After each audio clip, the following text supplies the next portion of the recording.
The principles of Westside Barbell can absolutely be incorporated into bodybuilding. Hey everybody, it's Jason Blaha here, and I thought I would chat with you guys and gals a little bit about this today.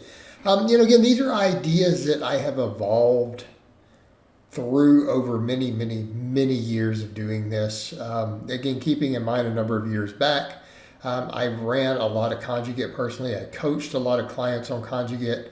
Enormous amount of success. In fact, I would say that my coaching business was probably the largest when I was doing that at the time. But I've evolved beyond a lot of that and come back around. And now these days I'm doing bodybuilding type training, which is really power building. And I've borrowed a lot of stuff looking at what guys like Mike O'Hearn and others do. But the longer I do this, the more I realize that, Westside Barbell and Louis Simmons' methods, so many of them can be applied to this because even as Louis said, it was all about work capacity, and it was really about supplemental work and special exercises, as he called it. Essentially, as he said, look, 70% of what we do here is basically bodybuilding training. Okay?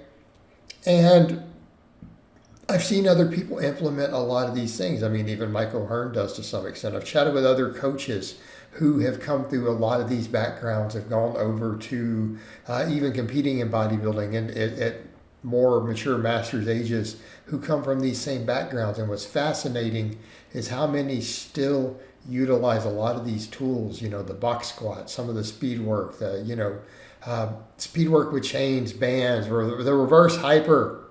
Okay. I know a lot.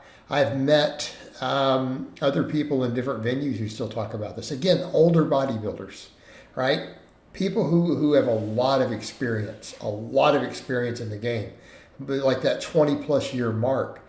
What we start finding in a lot of these circles, so much overlap of where these things all start to converge together.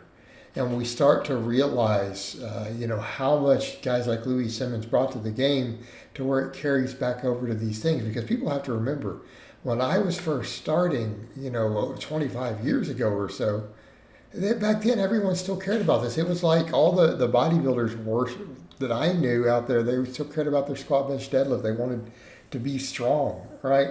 And they incorporated elements of all those things. Okay, but don't we see all of that? Like literally look at some of the ideas of guys like O'Hearn's power building.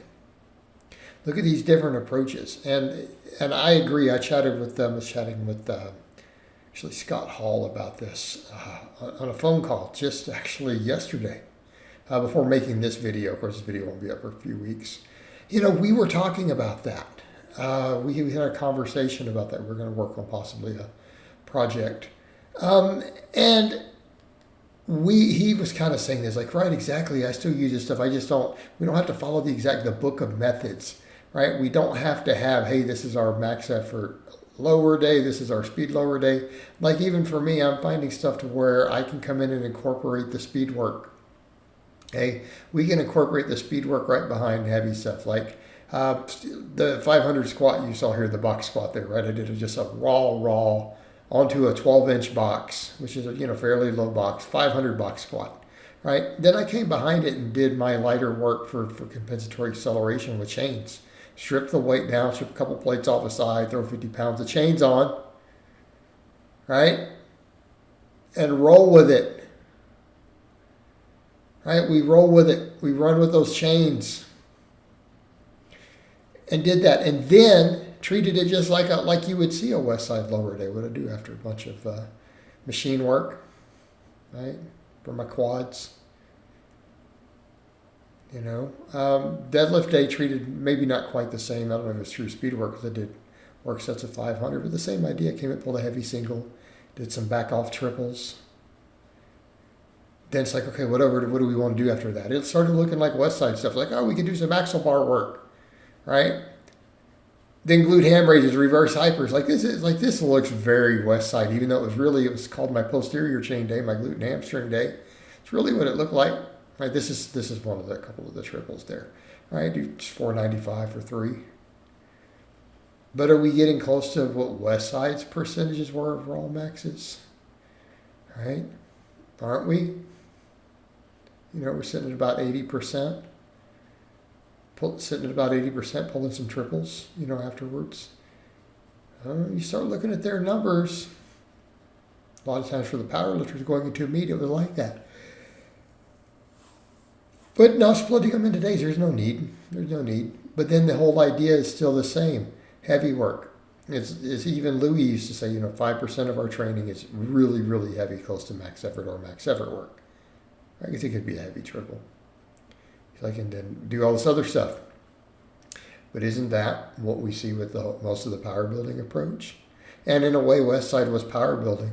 It's just that they didn't care about, aesthetics. They just wanted to care about hypertrophying the weak links and everything for the power lifts.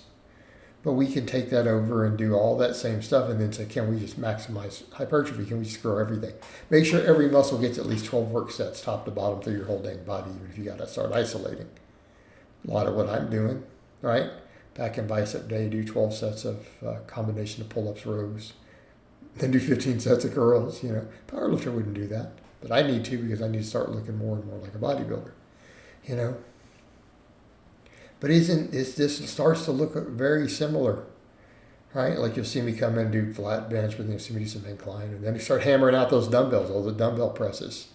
It looks a whole lot like how even their dynamic days look. Okay. What about the same idea here? If everyone's like, man, I'm doing a lot of incline, I do a lot of overhead. Didn't Louis Simmons talk about that? He's like, this is how old school benching used to be. That was the way. And he goes, and it worked. The old school raw benchers who didn't wear a shirt. Okay? Because, of course, they trained for a shirt, so it was a little different. So these are all these same ideas. These ideas as we continue to incorporate them. And that's the legacy guys like Louis Simmons were leaving. It's not that you're changing his system. You're saying, hey, you are continuing his system. You're continuing his system. Because that is the spirit of what he did. Let's just find what works over and over and over. Borrow everything. Find what works, throw away the rest. A very Bruce Lee model. And it worked, and he was always changing it and adapting it all the time. We can take all those same elements, we can incorporate them into bodybuilding style training, and then we can be super strong, super explosive, and super jacked, right? Because we take all of those elements of the work capacity and the reverse hypers, and can we do all this extra band work for tendons and, max work with tons of hypertrophy work? Can we run some dynamic stuff against accommodating resistance, right? And just make it all flow. Make it all flow.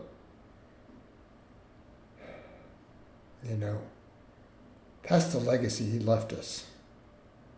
All right, guys, but that's really all I have to say on that today. I hope it's been informative, and I'll talk to you guys and gals next time.